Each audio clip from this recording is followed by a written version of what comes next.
All right, let's go Carolina Panthers and the Philadelphia Eagles. A 22-16 win for the Eagles. Carolina, fourth down, fails with about 29 seconds left. They fall to 3-10. Eagles move to 11-2. But another feisty performance by the Panthers, by Bryce Young, and had a chance. Had a chance for the game winner, but Xavier Legette could not hold on to the pass where he's kind of wide open, and Bryce Young hit him. Would have capped a 98-yard drive.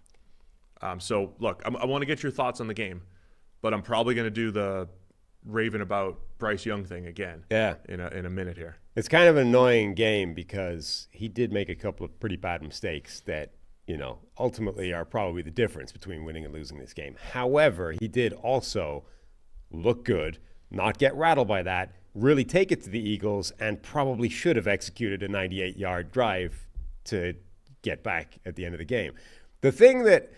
So all of this is true and interesting, but by far the most compelling part of this game to me was the knowledge that some dude had put a $3 million bet on the Eagles money line. So just to win the game, right? One of those bets where it's like a monster sum of money on a very likely thing to happen. So you're not like, there's no unlikely thing? Huh? You say very unlikely? No, a very likely thing to happen. Like you're betting the favorite. It was Eagles money line? Yes. I thought it was Panthers. He put a ton of money on the favorite. So he had $3 million riding on this marginal gain that was expected to happen, and for the entire game, $1 million or something, a couple $100,000 or whatever. And all the way through the game, it's like, this is actually live. Like in the fourth quarter, the Panthers have the lead, and then Bryce Young during this 98-yard drive to actually win the game. This guy must have been having a heart attack.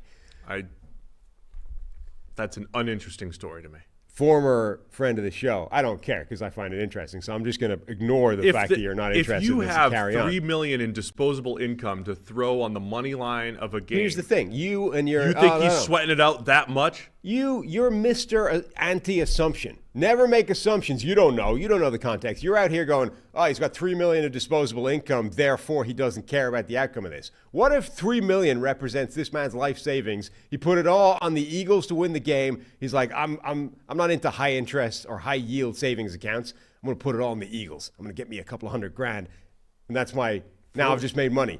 You're out here being that guy's. He's a millionaire. He's absolutely floating in money. He could have stolen the money from somebody, and he needs this to keep going. This could have been embezzled funds, and if he doesn't get this win, he's going to jail. You have no idea. If you could create a fake narrative around what this guy was going to do with the couple $100,000 that he was putting up or going to make off the $3 million, former colleague, I might be more invested. Former colleague Mike Clay was making the point that man's going to have a framed jersey from Xavier Legette in his rich man cave after this. Xavier Legette. Now, if we really want to, I won't get into it. You think Xavier was in on it?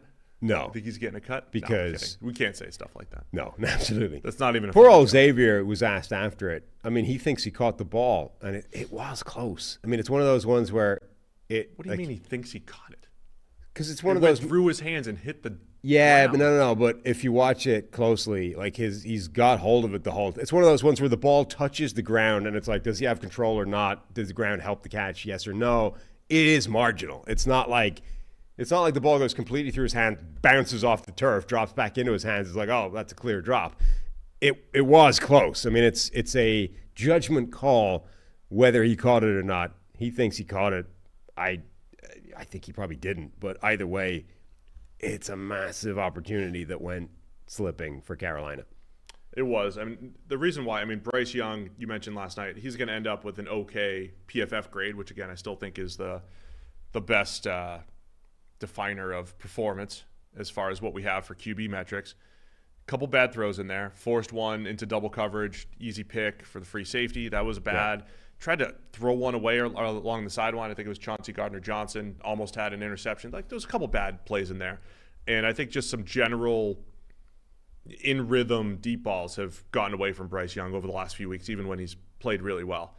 But some of the plays he made down the stretch. Once again, the Eagles picked up a couple first downs. They had a chance to run the clock out in this game. They get stopped on third down, punts the ball, and Panthers are down at the 2. And you've got 98 yards in between the Panthers and victory. And Bryce Young sitting there on 3rd and long, running around deep in his own territory, converting the 3rd down with an unbelievable throw. And then the throw to Leggett, which should have been the game winner. So you're talking 2 straight weeks with the game on the line, really 3 straight weeks with the game on the line. The Panthers had the game tying drive against the Chiefs a couple weeks ago.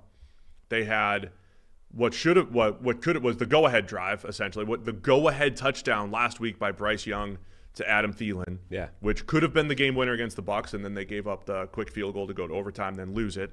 And then this one against the Eagles.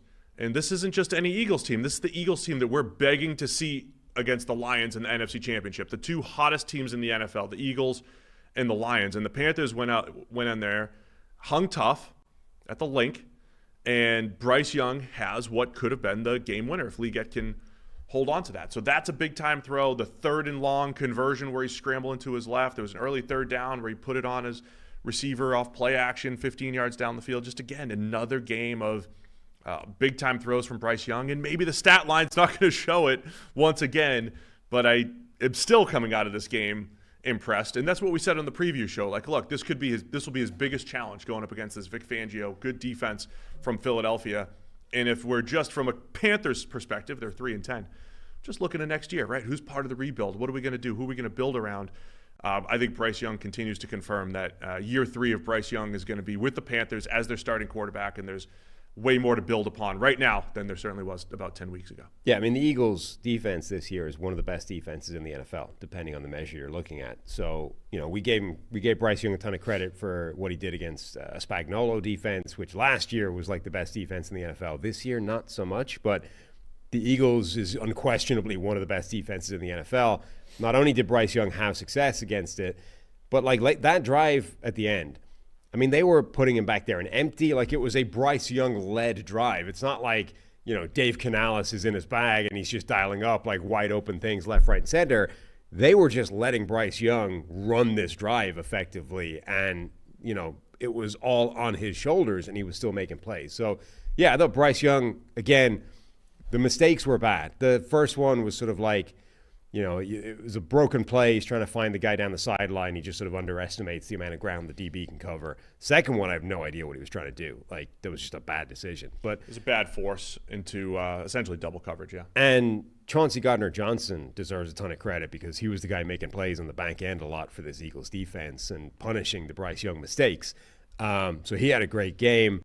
I do think Bryce Young played really well. I think overall, again, as long as he doesn't completely go in the tank the last couple of games, he's wrapping up that job to go into next year, and that becomes a really interesting thing for him. I mean, we said this coming out of last year. It got muddy because the first 2 games of this year were so bad they had to bench him. But his rookie season was one of the worst seasons any high-end quarterback has ever had, which is not to say that it's unprecedented for a guy to have a season like that and then come out of it. Matthew Stafford had one of the worst rookie seasons anyone's ever seen from a top-tier quarterback. Jared Goff was atrocious in his first year. Terrible rookie seasons have turned into good NFL quarterbacks. It's just extremely rare. So it's like coming out of last year, you couldn't be anything other than concerned by the version of Bryce Young we saw. But it's not unprecedented for a guy to turn that around and become a good quarterback down the line. It might be unprecedented for him to get benched 2 games into the second season and turn it around at the back end of that. But that's what he appears to be doing right now. Meanwhile, by contrast, the Eagles get out of this game with a win. They escape. The $3 million man is loving life. But people are like, why did Jalen Hurts only have 108 passing yards? Where's the passing game gone for Philadelphia? Let me just put a bow on the Bryce Young discussion really quick. I want to talk Eagles pass game. Since his return, Bryce Young is the highest graded. We've talked about this before. Highest graded QB per PFF in his draft class. Bryce Young, then Anthony Richardson, then Will Levis, then C.J. Stroud, who's on bye this week. Just telling you, this is where it's at. Might call it data malpractice to just pull out small sample sizes, but it is the small sample size because the cutoff point is Bryce Young's return. Okay. In his return, and it's not just he's the highest graded. I mean, it's a 79.5, which is a really good 5-game stretch for Bryce Young. So playing well, and at this point, I think doing enough that the Panthers are going to look to him next year. Jalen Hurts, it was inconsistent. Eagles offense, another kind of slow start. I thought Hurts had a couple really nice scrambles in there, but yeah, only 108 passing yards.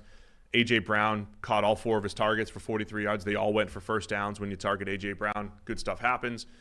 I thought Hurts, a couple nice touchdowns in the red zone to Calcaterra, Devontae Smith. But yeah, not a lot from the Eagles pass game. Also, Hurts sacked 25 times. 25 times? 4 times for 25 yards. So they ended up with under 100 net passing yards in this game. Saquon Barkley remains on pace to break Eric Dickerson's record that you're not going to acknowledge because it will happen in the final week of the season. If you're going to break records, do it the way Brock Bowers does it. Brock Bowers breaks the rookie tight end receptions record in a 1978 schedule. Yeah. In a 14-game schedule. Get it wrapped up by early December. Yes. Right. Have it done so we don't have to question it. But yeah, Saquon with a couple, he looks slick again. Yeah. Good. He just didn't have the 50-yard touchdown run. Like they held him to 124 yards, and that's an achievement for the Carolina Panthers defense because, coming into this game, this felt like one where in the fourth quarter, the Eagles were just going to lean on him and he was going to go off for a couple of monster gains the way he has done earlier in the season. For them to hold him to that, 6.2 yards per carry felt like a success. The other running back story in this game was poor old Jonathan Brooks goes down. Yeah. Rookie Panthers running back who came into the NFL coming off an ACL injury in college, ends up going down with a non-contact knee injury to the same knee, which looks ominously or concerningly like maybe the ACL went again. That's just a horrible way for the poor guy to begin his career. Oh, terrible. I know. I thought last week, just a couple plays, I thought he looked explosive. He forced like 3 missed tackles on just 4 touches or whatever it was last week. Unfortunate for Brooks and the Panthers in this one. Shout out, I thought the Chuba Hubbard was held to 3.5 yards per carry. Shout out to Zach Bond, another really nice game for the Eagles. He had 5 run stops. Nakobe Dean had 5 run stops, but Bond in particular, 5 run stops, had the only sack of Bryce Young, and this really sitting here staring first-team All-Pro potential. He's been incredible. And this is another thing to sort of the context of Bryce Young's relatively positive performance. The Eagles' defense basically completely shut down Carolina's rushing attack and Chuba Hubbard, who's been great.